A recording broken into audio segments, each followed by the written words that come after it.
Hi, my name is Tracy. My YouTube channel is Prophecy is Pattern.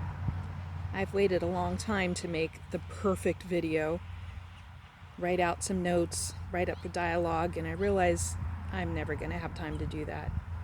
So I want to explain what Prophecy is Pattern means. Several years ago, in his own timing, God led me to the teaching videos of Dr. Chuck Missler. And one of his sayings, many videos, is that some rabbis would say prophecy is pattern. Today, people are really into prophecy. Oh, the prophets are saying this and the prophets are saying that. There's a channel called The Remnant Radio where every year they go back and review the prophets and talk about how good they were at what they predicted, and it's usually not that good. I don't get into prophets very much. The Bible tells us how to tell a good one from a bad one, or more properly speaking, a true one from a false one. And you can go look that up and figure that out for yourself. Mostly the prophets are supposed to speak to their local congregations. But the part that intrigued me the most was the pattern aspect. So prophets mostly read and understood the scriptures, spend a lot of time with God, and learn to see the patterns and know from previous scriptures and previous history what was probably going to happen, and then tell people that. And mostly what was going to happen is they were disobeying God, and because of that, utter disaster was going to fall upon them. However, if people repented and really truly submitted themselves to God, then he would spare them, and then the next generation would screw up and get destroyed. But hey, you were good. So I started thinking, I had been taught that many prophecies had what they called an immediate fulfillment and maybe a midterm fulfillment and then a far future fulfillment. And maybe that was on the right track. But what if prophecies had constant patterns that moved constantly, some of them in small ripples and some of them in large ripples, and then these patterns had a final fulfillment at some point? That means when the Bible predicts something, you may see that happening over and over. I see this happening a lot with people saying, oh, there is no great tribulation coming. All the stuff in Revelations already happened in 70 AD when the temple was destroyed. Well, that's not really true. All the stuff in Revelation did not happen when the temple was destroyed, but a lot of it did. And so I came up with a saying that these things are not either or, but both and. So that particular pattern has happened multiple times, not just in AD 70. The temple was destroyed when, oh gosh, this is my memory thing. So the temple was destroyed when Babylon came, right? And finally took the Judeans away. Excuse me. And then the temple was rebuilt. And then Satan tried to destroy it again and again and again. And then some cases the temple was not destroyed, but it was defiled, which is a kind of destruction. So you see this happening over and over and over again.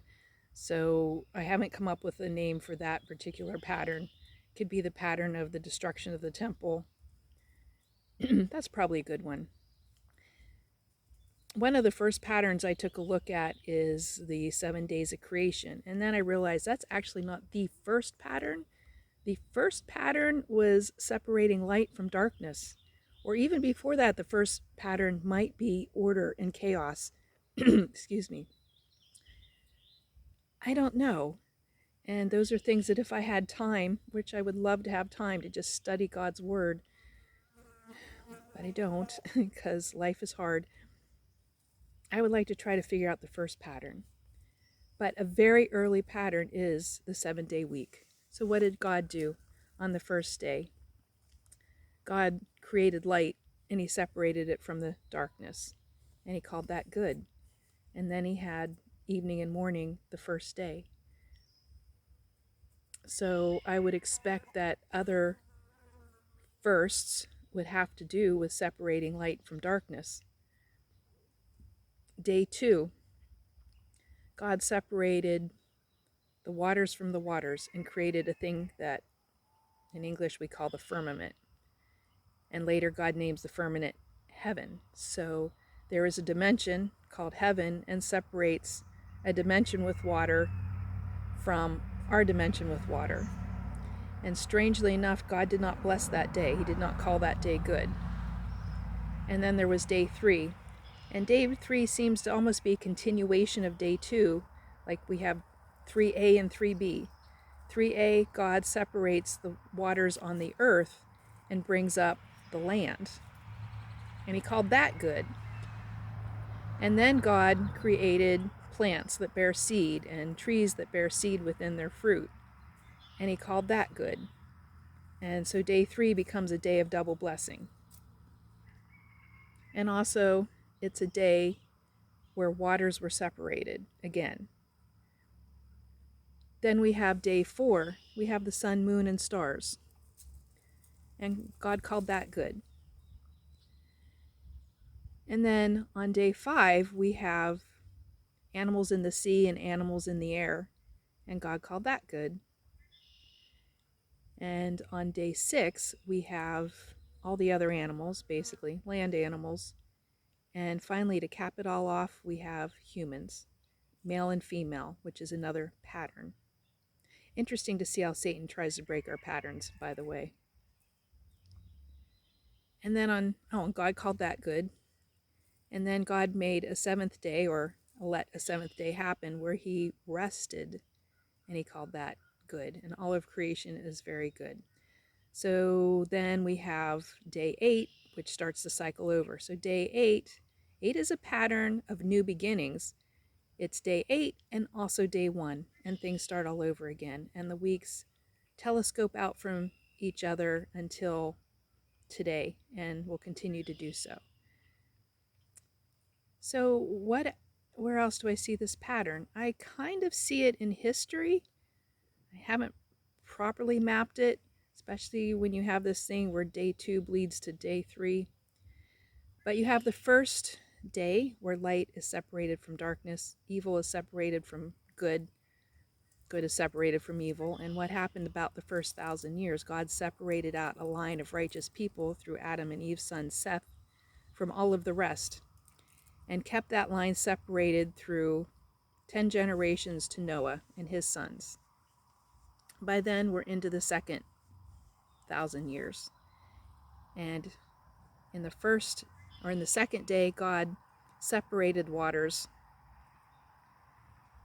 And in the second millennia, God brought the waters together again and created a flood on the whole earth. And only the things that could survive in those waters and the people and animals on the ark survived that. And then Noah comes out of the ark, and a few hundred years go by, and you enter into day 3.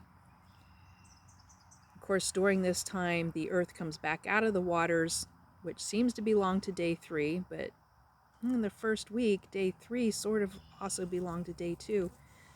So I think of day 2 as when people separate, when waters are separated, or waters are brought together, or people are brought through waters to be saved. So the wicked are destroyed in them, and the righteous go through the waters and are reborn. And Noah and his family were kind of reborn, or humankind was reborn through them. Then on day 3, we start to have living things. What happens in the third millennium? Well, as far as what the Bible's concerned, you have Abraham being called out and separated. I don't know how that goes with plants. But when I look at patterns, 3 and 4 seem to be associated with Israel. 3 is the beginnings of Israel, and 4 is the growth and fall of Israel. And we know in day 4 we had the sun, moon, and stars. And sun, moon, and stars is definitely a pattern that represents Israel. You'll see that in Jacob's dreams and some other passages. Day 5, we have the other animals, or we have the first animals coming. Again, I'm not really sure what that means, but in other patterns I see the 5th millennia and the 6th millennia seem to represent the church. The 5th millennia, the beginnings of the church and the rise of the church, and the 6th millennia, the rise and fall of the church. And we're seeing this now. The Christianity is spreading all over the planet, but it's also become very corrupt. And you're going to have a separation again where the true believers are separated and the false believers are going to be separated. So light and darkness are going to be separated again. And day 6 specifically is the day of man. And we know the number 6 is the number of a man. It's associated with the final man of sin. And then we have day 7. And what many people believe, including me, is the 7th millennia. Not necessarily synced with our current calendar, but very close. The 7th millennia is going to be the millennial kingdom, the 1,000-year reign of Jesus on earth, where we have a rest. More or less, it won't be perfect, but it's going to be as perfect as we can get. And then after that, you're going to have the 8th millennia, which will be the new beginning, when all of the earth and the universe and all of the wicked people are destroyed, and God recreates everything, and we start all over again. And there's a few scriptures that suggest how that's going to work out. A new heavens, a new earth, a new Jerusalem, but no sun. We don't need the light of the sun because God is the light. But anyway, that's a pattern that is, one of the big patterns. There's other patterns, and as I have time, I'll make a video about some of the other patterns I've found.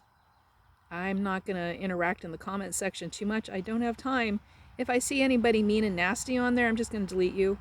But if people in the comments want to explore this idea and this concept, and, please be my guest. But, be nice, as if you were talking to Jesus. And if you hate Jesus, be nice anyway, because, you're not helping anybody by not being nice. So may God bless you. May he keep you. May he grow you. May you, if you haven't found Jesus yet, submit yourself to him, call upon his name. If you have already done that, but you have not worked hard to become more like Jesus, then please do so. You see, we have a lovely day right now. You can see in my background, I'm out in my garden. But someday all of this is going to be destroyed. The more we worship God and submit to him, the more nice days we'll have. But the more people that are evil and blaspheme him, the fewer nice days we're going to have. So let's have as good of a life as we can before this life is taken away from us. God bless you.